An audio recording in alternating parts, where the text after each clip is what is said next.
Vamos lá, rapaziada, segundona começando aí, muito assunto pra vocês, o ano tá começando no bodybuilding, finalmente. Quero começar falando aqui do grande Ramonzão, que postou essa foto aqui no final de semana, uma foto antiga de quando ele estava na Dragon's Lair, e ele fez um anúncio aqui, ó, logo menos de volta a Dragon's Lair. O Ramon que falou que viajaria mais, que apareceria mais na mídia, que produziria mais, que iria se esforçar muito mais, queria fazer um monte de coisa, ele vem de certa forma cumprindo o que ele tá falando. O treino de poses aparentemente ainda não começou, que na minha opinião é uma parte extremamente crítica para esse ano e importante, mas o André Pierin, que é o coach do Ramon, disse que isso em breve, muito em breve vai começar, e o Ramon já anuncia aqui também que em breve ele volta para Las Vegas, ele volta para Dragon's Lair para produzir algum conteúdo por lá. Possivelmente o Ramon deve ir pro Pittsburgh Pro, que é um show extremamente importante, vai ter Expo esse ano, vai ter muito brasileiro competindo, é um show politicamente importante, talvez tenha guest posing, a gente não tá sabendo, antigamente sempre tinha um guest posing no Pittsburgh, porque era um show que tinha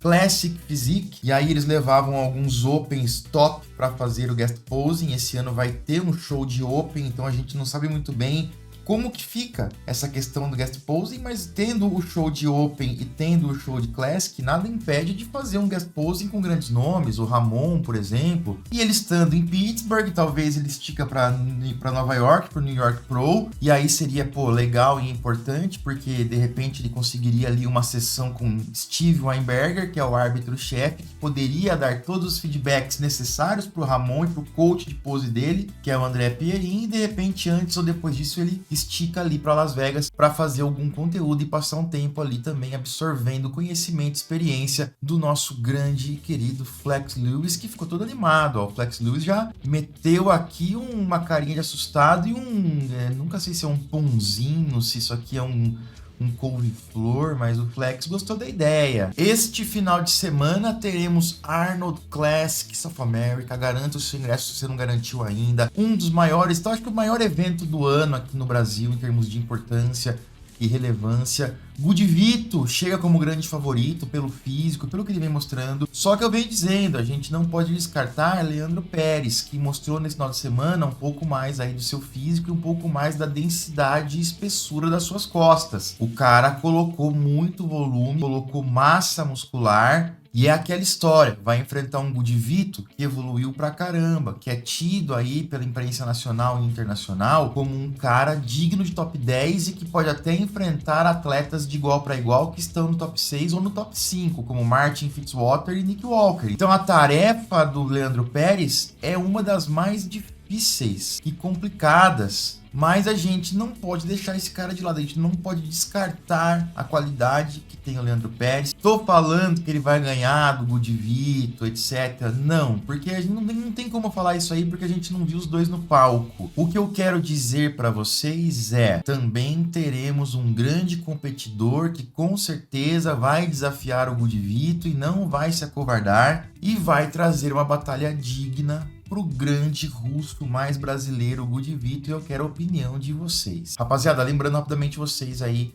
que o carrinho pro meu curso de montagem e periodização e treinamento tá aberto de novo. Promoção especial relâmpago pro Arnold Classic South America. O carrinho já tá aberto. Fecha na quinta-feira, dia 3, 23h59. Vou deixar o link aqui embaixo, é o primeiro link na descrição. Então corre, não fica de fora. Os primeiros 40 cadastrados terão 60% off e todos os outros 50% off até quinta-feira, 23h59, depois eu vou fechar o carrinho e só vamos reabrir as vendas do curso no segundo semestre. Vou colocar um fluxograma aqui na tela para vocês e ali vai ter tudo mastigado para vocês. Que perguntas fazer, que caminhos tomar. Temos atrasado? Não, vamos seguir esse caminho.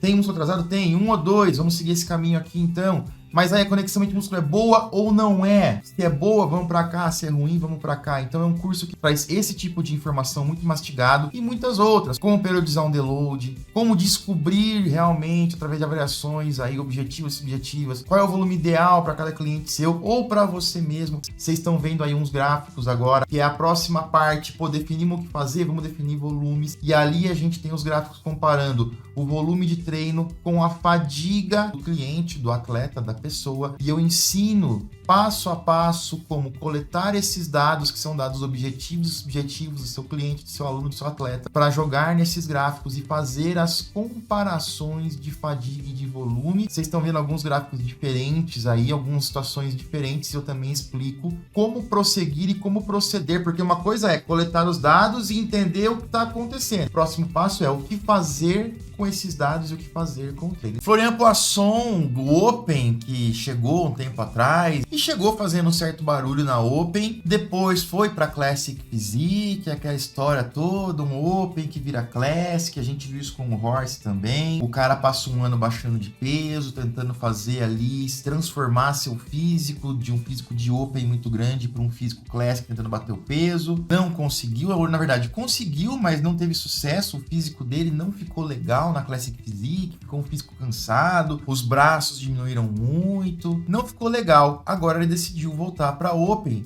ele vai competir no California Pro daqui 8 semanas e ele fez um guest posing na Europa mostrando como que tá o novo físico dele, um cara muito gente boa, batalhador também, tem um físico interessante, vamos ver o que vai acontecer, né? Ele mostrou um pouco do físico dele aí, pernas muito poderosas, de costas, os braços dele são bons também, essa face externa, lateral do braço dele, que a gente vê aí agora, ela tem suas qualidades, o ombro dele é muito arredondado, mas no duplo bíceps de frente, por exemplo, o braço não fica tão bom assim. E aí o Florian vai ter que chegar extremamente seco, ele tem o volume, ele tem o arredondamento, mas tem que também pensar na sua linha de cintura ali. É um tanque de guerra, né, cara? Como alguém comentou nesse post aqui, infelizmente ele acabou perdendo 2 anos da carreira dele nessa tentativa de ir para Classic Physique. É um cara que, diante do cenário atual da Open, pode, se chegar bem condicionado, acertar tudo direitinho, pode aí ganhar shows profissionais e causar um certo impacto. Vamos ver o que vai acontecer. Vamos falar agora do Detroit Pro e dessas lindas, belíssimas imagens desse show que é tão bonito, que tem uma iluminação ímpar, que tem um background escuro e a gente vê que faz um gradiente, um degradê ali entre o fundo e a cortina, que fica muito legal. Durante a transmissão live stream, eles colocaram logos patrocinadores na tela, digitalmente. Nessas imagens aqui do Gilco Productions, a gente não tem os patrocinadores e tem essa discussão.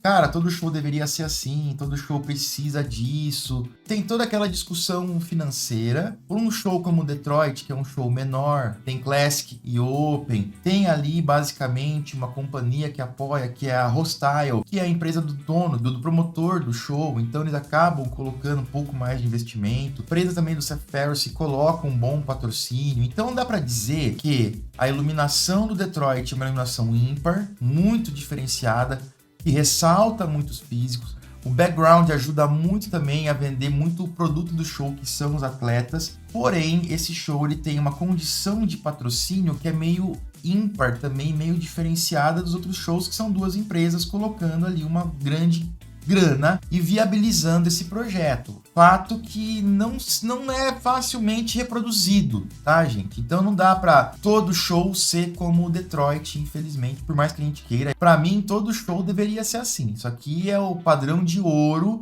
de iluminação e de background, mas a gente tem que entender também o lance financeiro, que o show tem que ser viabilizado. E pelo que a gente conversa com algumas empresas e patrocinadores, as empresas não estariam dispostas a investir e colocar muito dinheiro num show, teria essa configuração de background e tudo mais. Então é aquele grande desafio que a Pro League tem, que os promotores têm, que é fazer o melhor show possível, que é o caso desse, na minha opinião, e conseguir equilibrar as contas e fazer tudo ser economicamente viável. Quero a opinião de vocês em relação a isso aí. E aqui a gente vê o Wesley Vissers versus Matt Grego. O Vissers ficou lá atrás no Arnold, estava doente, agora aqui ele não ficou doente. O Matt Grego veio muito bem também, para mim tão bem aqui quanto no Arnold. O Matt Grego ganhou esse show por 1 ponto de diferença. E eu acho que a mensagem mais importante é aquela história. Eu sempre falei e falo isso, também sei que não é fácil. Para mim, só teríamos confrontos de 2 atletas, no máximo 3, porque a percepção que a gente tem de 2 atletas quando estão sendo comparados numa fila de 5, num confronto de 5, é diferente da percepção que a gente tem quando os caras estão sendo comparados num confronto de 2. Pode ser que, mesmo no Arnold, caso o Vickers tivesse feito um confronto, só ele e o Matt Grego, que foi muito bem no Arnold, a gente teria achado que ele tivesse ficado muito mais próximo do Matt Grego do que ele ficou, e aqui foi por um ponto. Então tem todo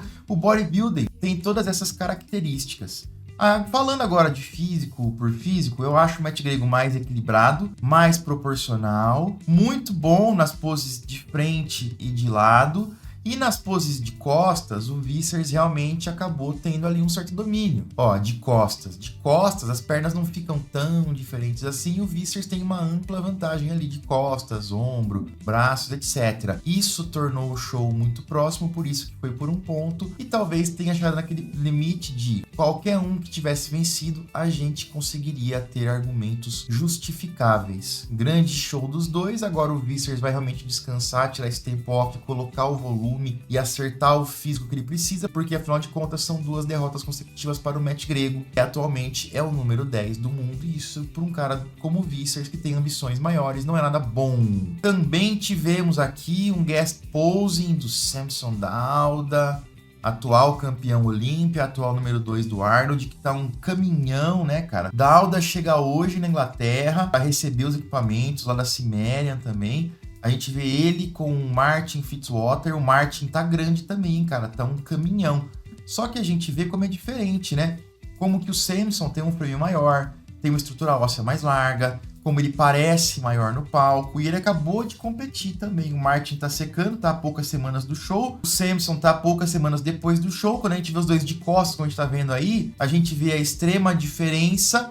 Tanto que o Martin sabe disso e nem segurou muito a pose. Tanto na espessura, tanto no duplo bíceps quanto na expansão. A expansão é bizarra, né? Como que o Samson tem muito mais largura, muito mais detalhe, um aspecto mais 3D aqui nos trapézios. E o Samson nem tirou a calça, né, cara? Então é bizarro. O Martin é o top 4 do mundo. Muita gente, inclusive eu, questiona se o Martin vai conseguir se manter nesse posto ou se foi ali um ano excepcional para ele e a partir de agora ele terá alguma dificuldade em se manter nesse top 4. Essas perguntas começam a ser respondidas no Pittsburgh. Vamos ver como que o Martin vai ficar próximo de caras como o Good Vito, como o Nick Walker, etc, etc, etc.